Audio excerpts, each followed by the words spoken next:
हे जय भीम साथियों, मैं पंकज कुमार। साथियों, बाबा साहब का जीवन संघर्ष से भरा हुआ रहा। कदम कदम पे उन्हें संघर्ष का सामना करना पड़ा। कई कठिनाइयों से गुजरकर बाबा साहब ने जीवन के पड़ाव पार किए। उनका जीवन एक अनंत संघर्ष था। वे चुनौतियों का सामना करने में कभी पीछे नहीं हटते थे। चुनौतियों को हमेशा एक परीक्षा के रूप में स्वीकार करते थे और उसमें वो सफल होकर ही बाहर निकलते थे। ऐसे ही एक चुनौती और संघर्ष उन्हें डॉक्टर पदवी के लिए करनी पड़ी। जी हां, हुआ यूं कि लंदन में अध्ययन करते हुए बाबा साहब ने रुपयों की समस्या यानी कि the problem of the rupees नाम से एक शोध प्रबंध लिखा और वो लंदन विश्वविद्यालय को प्रस्तुत किया। फिर अपनी अगली पढ़ाई के लिए वे बॉन यानी कि जर्मनी चले गए।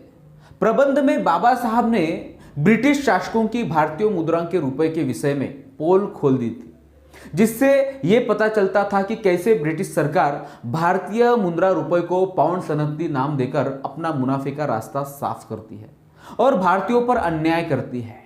इस प्रकार के विधान प्रबंध समिति को चुभ रहे थे।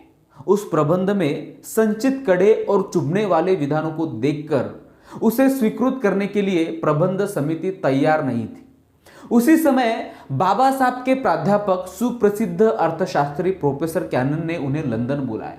बाबा साहब जब समिति के सदस्यों से मुलाकात करने पहुंचे तो उन्हें बताया गया कि आपने इस प्रबंध में सरकार तथा अर्थशास्त्रियों पर जो प्रहार किए हैं उसे निकाल दे।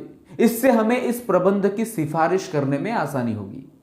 परंतु बाबा साहब ठहरे सच्चे देशभक्त, दृढ़ स्वभाव के। समिति से उन्होंने स्पष्ट ही कर डाला कि प्रबंध में कौन सा विधान अशास्त्रीय है या गलत है वह आप मुझे बता दो तो मैं उसमें बदल करने के लिए तैयार हूं। मगर आप कहे कि संपूर्ण प्रबंध ही आपके विचारों जैसा हो तो मैं इस बात को मानने के लिए तैयार नहीं हूं। यदि आपको जचे तो आप मुझे डॉक्टरेट उपाधि दे या उसे नकार दे। बाबा साहब का यह जवाब सुनकर समिति चकित हो गई।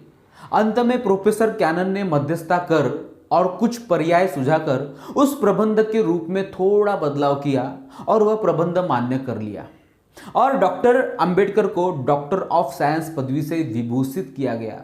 इस प्रकार बाबा साहब को डॉक्टर पदवी के लिए संघर्ष करना पड़ा। साथियों, कई बार हम किसी समस्या के सामने आते ही अपने रास्ते बदल देते हैं या उस सच्चाई से मुंह फेर लेते हैं, लेकिन अपने आप पर दृढ़ विश्वास के साथ अगर आप आगे बढ़ते हैं और अपने आप पर भरोसा करते हैं तो निश्चित ही आप अपने मार्ग में सफल होते हैं। जीवन में मुश्किलों भरी झकझोर करने वाली चुनौतियां आएगी, लेकिन उससे आपको घबराना नहीं है। उस मुश्किलों भरे चुनौतियों को चीर कर अगर आप आगे बढ़ते हैं तो देखते हैं कि आपको सफलता निश्चित मिलती है। बाबा साहब बड़े दृढ़ स्वभाव और सच्चे देशभक्त थे। वो सत्य कहते थे और उस पर चलने से जरा भी पीछे नहीं हटते थे।